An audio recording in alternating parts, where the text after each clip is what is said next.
This is a clip from a recent Pops live stream or video. Make sure you are subscribed so you don't miss the next one. Set your sights on adventure. Set your sights on romance. How's about you and me taking off all our clothes and going swimming? Set your sights Everyone knows about you. on a hero. Matthew Quigley. Matthew Quigley. Matthew Quigley. I wanted to hire the finest long-distance marksman in the world, have I? Tom Selleck, Quigley Down Under, rated PG-13. All right, the next one's a little bit of a surprise, I think. 1990, Quigley Down Under, a Western with Tom Selleck. That's right, Tom Selleck trying to, broaden his horizons. This is 1990, so yeah, he didn't become Indiana Jones, still was trying to figure out how to be more widely acceptable, I guess, in a cowboy hat. Matthew Quigley is a sharpshooter who's basically going to answer an ad to head out to Australia to basically shoot from 900 yards. That's right, so it becomes a story that's much deeper than sort of how it's billed. And I think that's part of the legacy of the film. It wasn't as received as well as it should have. I think that's some of the high points. Tons of great extras and costuming.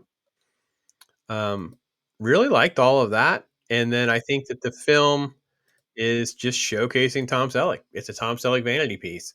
The film itself kind of gets caught up into some of the ulterior motives and messaging of the film's villains, but let's face it, he's a great villain. The late, great Alan Rickman is the guy that hires him and brings him there. He is magnificent as always. However, the motivation that's there in the film is kind of what the twist is. And it happens almost too early in the film because at that point, the film just completely changes its feel and its tone. And I think that's kind of another reason why the film doesn't really have a great sort of reputation. Because what Quigley's hired to do was actually shoot the Aborigines. That's right. Keep them off the land, spread the land out. It's basically just more of highlighting or spotlighting some of the stuff that the British did back when they were conquering their lands. And here they were just treating the Aborigines as just animals, not really as humans. And obviously Quigley and this girl who was also called Mad Cora. And her story is really great. We'll get more to her crazy Cora in a minute, but you can see they went really, really deep into adapting the source material, which is based on these novels. Simon Windsor is the director and really, really wanted to shine a light on bringing everything that they could to highlight this sort of history. Laura San Giacomo plays Crazy Cora, and her story is really quite tragic. And if you don't want it spoiled, sorry, but she had been attacked earlier in life, and she, in the process of trying to hide, she smothers her own kid. And when the husband comes home, he just basically just puts her on a ship and just sends her off to Australia. So for the first part of the movie, she's calling Tom Selleck's character by the wrong name. Won't call him Matthew Quigley. Just keeps calling him something else. It's kind of played for gags, right?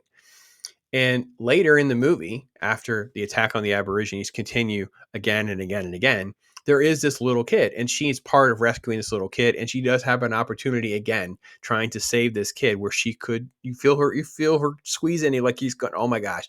So her arc is extremely intense. And then how it kind of forms and changes the character, I think is great. And then of course that he's not going to let all this go. He's not going to let the fact that Alan Rickman's character is basically just a monster and has gotten a pass because of who he is, the British government, how they view all the Aborigines is just basically just animals. So all in all, I actually like Quigley Down Under. I enjoyed it when it came out. I remember seeing it back in the theaters. I worked at the theater during that time, so I don't remember even paying for it per se. I remember watching it again. I just don't think I've ever watched it again since then. And I feel like the movie doesn't really have so there's a lot of jokes, especially in that very first part. And then it's heavy, but it doesn't want to be heavy, but it doesn't lean into the native stuff like a Dances with Wolves would or a Pocahontas type thing. So it just kind of doesn't have its identity worked out. Then they have the shooting element, which I think is probably the best thing that most people like, is the fact that there's all these really cool references to this type of use of gun and that kind of thing in this time frame. And of course, the Australian history. So it does a whole lot of things mediocre, but not anything great. It doesn't coalesce great. So it just kind of ends up in the middle. I have to be honest, I'm going to go 2.5 out of 5, and that's kind of leaning hard because I don't feel like there's much rewatchability there. It's not a film I think most people like. But if you're into those elements that I talk about, and some of them appeal to you, or if you just really want to see an Alan Rickman performance, he's just great again, of course. Tom Selleck's not bad. It's just not, super. You know what I mean? It's like nothing ever gets great. So that's kind of how I feel about it. You like some of those elements, maybe add a little bit, give it a watch, see for yourself. But that was my thoughts on it. Tom Selleck.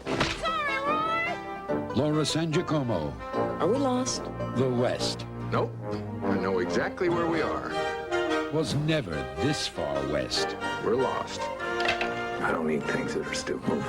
You gonna shoot it first? How's about you and me taking off all our clothes and going swimming? Quigley Down Under. Rated PG-13. Starts Friday at theaters everywhere. For truly